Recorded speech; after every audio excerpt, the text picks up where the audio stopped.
Bro kabaddi தொடங்கும் போது அடுத்தடுத்து தோல்வி சந்திச்சாங்க தமிழ் தலைவாஸ் அணி. ரொம்ப அசால்ட்டா தோத்து போனாங்க. ஆனா கடைசி கட்டத்தில் அபாரமா கம்பேக் கொடுத்து சிறப்பா விளையாண்டாலும் கூட பிளே ஆஃப்ஸ்க்கு போவாங்களா போக மாட்டாங்களா அப்படிங்கிறது மிகப்பெரிய கேள்விக்குறியா இருக்கு. இன்னமும் இனி வரக்கூடிய போட்டிகளில் ஒரு போட்டியில தோத்தா கூட 99% தமிழ் தலைவாஸ் அணி பிளே ஆஃப்ஸ்க்கு போக வாய்ப்பு இல்லை அப்படின்னு சொல்லப்படுது. கடைசி கட்டத்தில் தடுமாறிக்கிட்டு இருக்காங்க தமிழ் தலைவாஸ் அணி. என்ன நடந்திருக்கு, தமிழ் தலைவாஸ் அணி பிளே ஆஃப்ஸ் போக என்னெல்லாம் செய்யணும் அப்படிங்கிறதெல்லாம் டீட்டெயில்டா பார்க்கலாம்.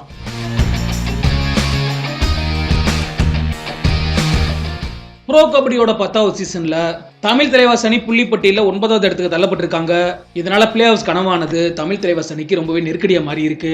இன்னமும் தமிழ் தலைவாஸ் அணிக்கு மொத்தமா 5 லீக் போட்டிகள் மீதம் இருக்கு. அந்த 5 போட்டியிலேயே அபார வெற்றியை பதிவு பண்ணாலும் கூட உறுதியா பிளே ஆஃப்ஸ்க்கு போவாங்களா அப்படிங்கறத கண்டிப்பா சொல்லவே முடியாது. இந்த ப்ரோ கபடி சீசனை பொறுத்தளவுக்கு புள்ளிப்பட்டியல்ல முதல் 6 இடங்களுக்குள்ள தமிழ் தலைவாஸ் அணி வந்தா மட்டும்தான் பிளே ஆஃப் சுற்றுக்கு முன்னேற முடியும். இப்ப இருக்கக்கூடிய நிலைமையில புள்ளிப்பட்டியல்ல முதல் 5 இடத்துல இருக்காங்க இல்லையா, அவங்கள விட்டுருவோம்.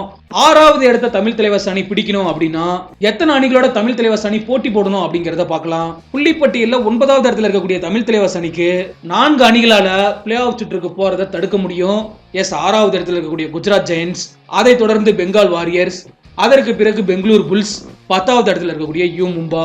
இந்த 4 அணிகளுமே புள்ளிப்பட்டியல தமிழ் தலைவாஸ் அணிக்கு பயங்கர டஃப் கொடுத்துட்டு இருக்காங்க. தமிழ் தலைவாஸோட சேர்த்து இந்த 5 அணிகளையும் எடுத்துக்கிட்டோம் அப்படின்னா 40ல இருந்து 50 வரைக்கும் பாயிண்ட்ஸ் வச்சிருக்காங்க. இன்னமும் எல்லா அணிகளுக்கும் 5ல இருந்து 6 லீக் போட்டிகள் மீதம் இருக்கு. இதனால எந்த அணி பிளே ஆஃப்ஸ் போவாங்க அப்படிங்கறத இப்பவே தெளிவா சொல்ல முடியாது. தமிழ் தலைவாஸை பொறுத்தளவுக்கு முதல் 12 லீக் போட்டிகள்ல 10 போட்டிகளை தோல்வி அடைஞ்சாங்க. இதுதான் தமிழ் தலைவாஸ் அணி இப்ப தடுமாறதுக்கு முக்கிய காரணம். இப்ப இருக்கக்கூடிய நிலைமையில தமிழ் தலைவாஸ் அணி இன்னமும் ஒரு போட்டியில தோத்தாலும் கூட 99% பிளே ஆஃப் சுற்றுக்கு முன்னேறவே முடியாது அப்படிங்கறது ஆணித்தரமா சொல்ல முடியும். ஒருவேளை புள்ளிப்பட்டியல தமிழ் தலைவாஸுக்கு அருகில் இருக்கக்கூடிய அணிகள் அடுத்தடுத்த போட்டிகளை தோல்வி அடைஞ்சாங்க அப்படின்னா தமிழ் தலைவாஸ் அணி பிளே ஆஃப் சுற்றுக்கு முன்னேற முடியும். கடந்த 5 போட்டிகள்ல 4 போட்டிகளை வின் பண்ணிருக்காங்க தமிழ் தலைவாஸ் அணி. ஆனா ஃபர்ஸ்ட் ஹாஃப்ல பயங்கரமா சொதப்பி இருக்காங்க. இதுதான் தமிழ் தலைவாஸ் அணிக்கு மிகப்பெரிய பின்னடைவா பார்க்கப்படுது.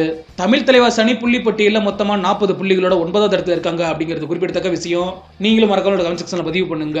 இந்த ப்ரோ கபடி சீசன்ல புள்ளிப்பட்டியல்ல முதல் 6 இடங்களுக்குள்ள வந்து தமிழ் தலைவாஸ் அணி பிளே ஆஃப் சுற்றுக்கு முன்னேறுவாங்களா மாட்டாங்களா அப்படின்ற உங்களோட கருத்துக்களை